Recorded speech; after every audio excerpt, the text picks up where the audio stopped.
Do you believe that our immigration system is built on white supremacy? No, sir. Well, you said it, Professor. Now, did you lie here, or are you lying to us today? Senator Kennedy, you're next. Thank you, Mr. Chairman, and thanks to all the members of our panel for being here today.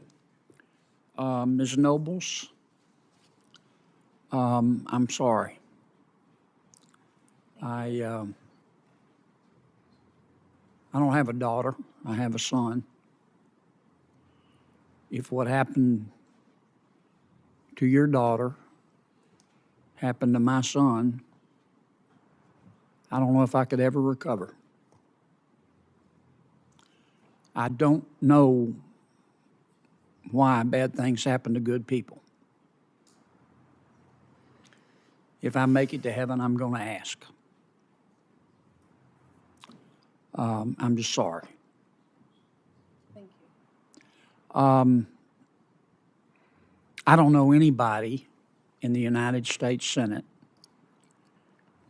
who has worked harder to implement and control, well, let me amend that, to implement an immigration policy that looks like somebody designed it on purpose than Senator John Cornyn. The problem we've had in the last 3 years is that except until recently, when it became a political issue, President Biden just didn't care. And sometimes when a person acts like he doesn't care, it's not an act.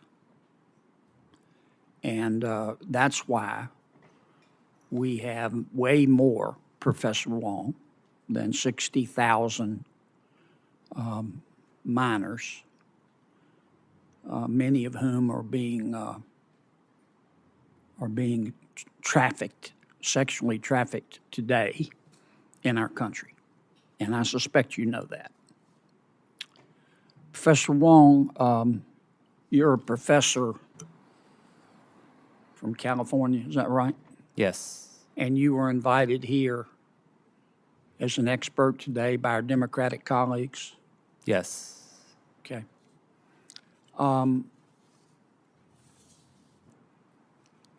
You're on the board of directors of the California Immigrant Policy Center. Is that right? Yes, it is. And I'm looking at your website. You and the center believe, I want to quote, if that's okay. According to you and the center, quote, the immigration enforcement system is built on white supremacy, economic exploitation,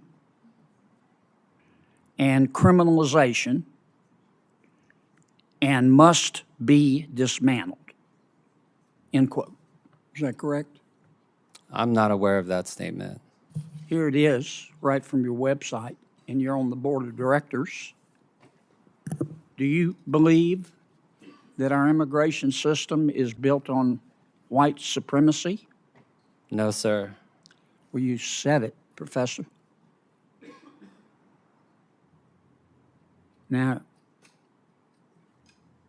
did you lie here, or are you lying to us today? No, I did not write that statement. That I'm on the board of directors of an organization called the California Immigrant Policy Center that advocates for legislative changes in the state of California to improve the lives of immigrants. I'm not aware of that statement. Well, you ought to go look at your website. Are you talking about my personal website? I'm talking about the California Immigrant Policy Center. Yes, I'm not aware of that statement on the board California you Immigrant sit. Policy You Center's say website. that the immigration enforcement system in America today is, quote, built on white supremacy. That's not my statement. Yes, it is. That's not my statement. You're on the board. It's built on economic exploitation and it's built on criminalization, and it must be dismantled. You also say, you in the center, that you want to, quote, strategically push ICE out of our communities across California, end quote. Wow. So an extensive body of research shows that interior immigration enforcement, to the extent that ICE partners with local police, has chilling effects across immigrant communities and their families. Did you listen to Ms. Noble's testimony? Yes, I did, with great concern. Yeah. You think getting rid of ICE is going to help young women not be raped and murdered by MS-13 gang members? Is that your answer to No, that's bringing not. justice to Mrs. Noble's daughter? Is to No. call her a white supremacist and say that she believes in economically exploiting people?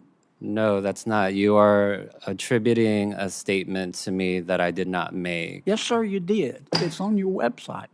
Time has expired, Senator.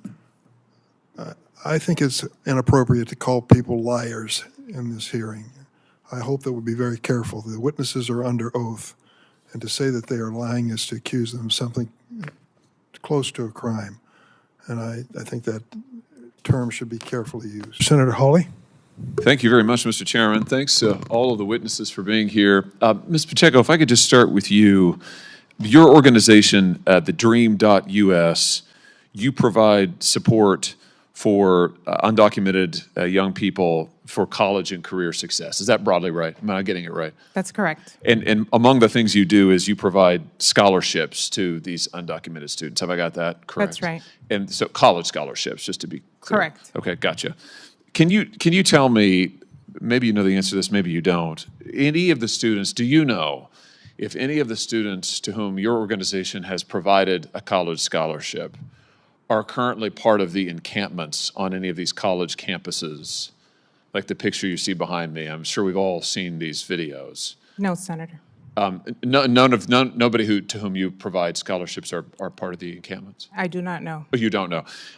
What about, do you know if any of the students to whom you provided scholarships have physically threatened Jewish students on campus? I do not know. Here's why I'm asking. NBC News just reported, and I'm just going to quote now from the article, quote, this is Columbia University, a Columbia undergraduate who provided only her initials because she is an undocumented immigrant and fears deportation, said last week she spent hours a day in the encampment. This would be the illegal encampment that's in violation of the law as well as campus policy. Spent hours a day in the encampment, I'm quoting still now, before university officials threatened to suspend those students. The article goes on, she joined, this student, joined a supplies platoon. That's a subgroup formed by pro-Palestinian campus organizers, end quote. Let me just review some of the things that these students, these in the encampments, that is, are saying. And of course, we often don't know who these students are. They're concealing their identities. This is, I'm going to read to you now, and I just warn folks, this is not pleasant stuff, but these are the facts, and we have to tell the truth. This is just from last night at George Washington University. That's here in this town. They projected, the students in the encampment there projected onto various buildings images of the United States flag being burned with the graphics, Gaza lights the spark that will set the empire ablaze. They projected the following: long live the student intifada. Down with the settler state. That would be the state of Israel, I suppose. Glory to the martyrs of Palestine. It's a jihadist slogan. Stained with the blood of 44,000 Palestinians. That's last night at GW. Also at GW, they're now calling for beheading, the student encampment, beheading of individuals who support the state of Israel, including holding a people's tribunal where they're putting on trial, quote unquote, various members of their own board of trustees and calling for a guillotine. Here's Columbia University students on April the 20th, 2024. This is all public record. I'm reading this now. This is on, I guess it's X. Columbia University students yelling at Jewish students, and I quote, "Never forget October 7th. It will not happen, it will happen, not one more time, not 5 more times, not 10, not 100, not 1,000, but 10,000 times. The 7th of October is going to be every day for you." The 7th of October, this is to Jewish students, is going to be every day for you, end quote. I guess my question is, Ms. Pacheco, and for anybody else on the panel too, shouldn't we be deporting these students? If we have undocumented students who are here unlawfully in the country who are violating the law, let's just be clear here now, this is a violation of the law, and if they're also deliberately inciting persecution of a person on account of their race, which surely calling for the murder of Jews does that, shouldn't we be deporting them? Does anybody think we shouldn't be? Shouldn't we be deporting these students who are here unlawfully? Ms. Pacheco? Senator, we expect a lot from our scholars, and the scholars and the students that I know love this country, respect this country, and want to and enrich not only the campuses, but also this country. That's fantastic, and I hope and bet that none of the people that you sponsor are part of this. And I certainly hope that's the case.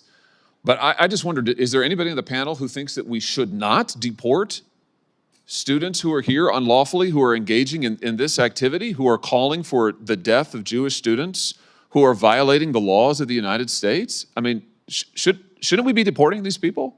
Does anybody want to defend it and say, no, we shouldn't? They should absolutely be here. I think it's indefensible. The record reflects there's total silence from the panel. You know, I also think we ought to cancel the student visas, and I've called for this. For those who are here from other countries with a visa, I think if they're part of this, we ought to be canceling their visas.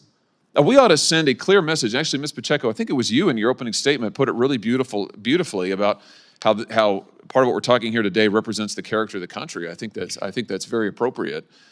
And we need to send a message about this activity, not just about the trespassing and the destruction of buildings. That's bad, that's unlawful. But the threats of violence, and in some cases the outright acts of violence against Jewish students, we should send a moral message that if you do that and you are here unlawfully, you should be deported. If you are here on a student visa, you ought to have your visa canceled. This is the United States of America, and we are not going to stand for it. And I would just hope we could speak with one moral voice on this issue. Thank you, Mr. Chairman.